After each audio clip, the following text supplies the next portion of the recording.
Strange meeting. Poland.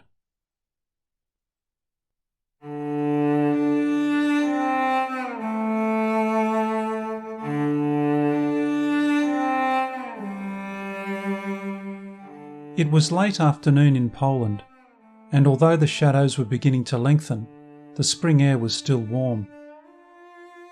I was sitting on a wooden bench, ankle deep in lush grass, its green blankets scattered with bright yellow dandelions. Tall trees sported soft new growth, which cast dapple shade across the copse. Frogs were croaking from their grassy hideouts near the edge of a small, reed-fringed pond.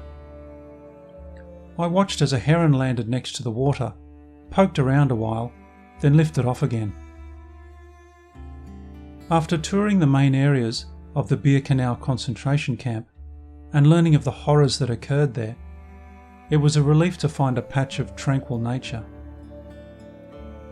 There in the northeast corner of the camp, away from the surviving buildings and large tour groups, it was quiet, save for the sounds of the forest. After a while, I became aware of movement behind me and turned to see a small figure approaching. It was a girl who must have been about 6 years old. I was surprised, as I had seen only a couple of kids in amongst the many visitors to Birkenau that afternoon. She was wearing a checked dress, a white hairband, and a pair of what looked like oversized pale-coloured boots. "Hello," she called out, walking up to the bench and plonking her little self down beside me. "Hello," I replied. "My name's Hannah," she said. "Nice to meet you, Hannah. My name's Jim." Hannah started swinging her little stick legs back and forth, her big boots looking like pendulums as they skimmed the top of the grass. With her hands clasped together in her lap, she asked in accented but clear English, "Where are you from, Jim?" "I'm from Australia," I replied. "Australia? But that's so far away," she gasped, open-mouthed. "Everyone in Europe says that," I laughed.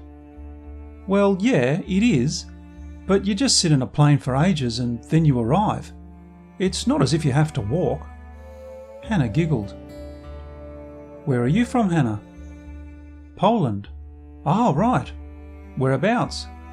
"Krakow." "I was just in Krakow. It's a nice city." I looked around for Hannah's parents, but there didn't seem to be anyone else around. "Are you here by yourself, Hannah?" I asked. "No, my family are here too." "Oh, okay." She seemed a very confident kid, but it was odd that her folks would just let her wander off by herself.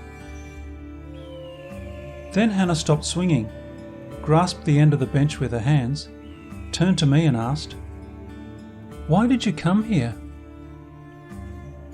I was a little taken aback. It was an unusual question to be asked by a 6 or something year old. "Well, I think it's important to know about history, and not just the nice bits. You've got to know the bad bits too. Otherwise you don't understand the whole story. What happened here was so awful. It's important that we remember."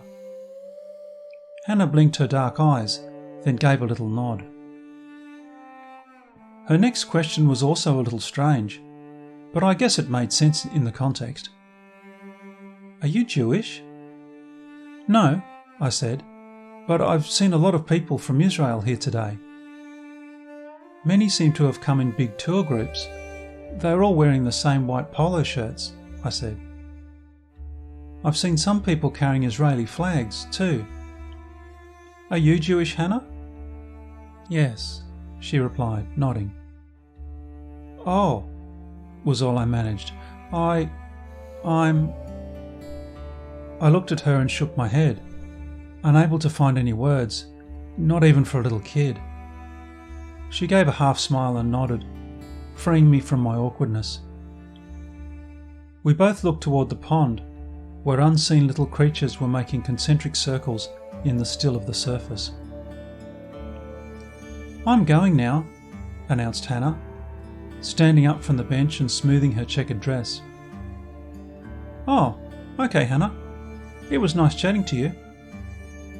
She started to walk back along the narrow track, but stopped after a few paces and turned around.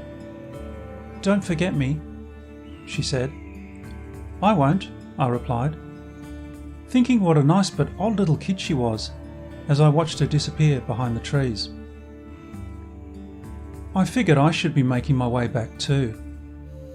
I wasn't sure when they closed the camp to visitors of an evening, but assumed it must be fairly soon.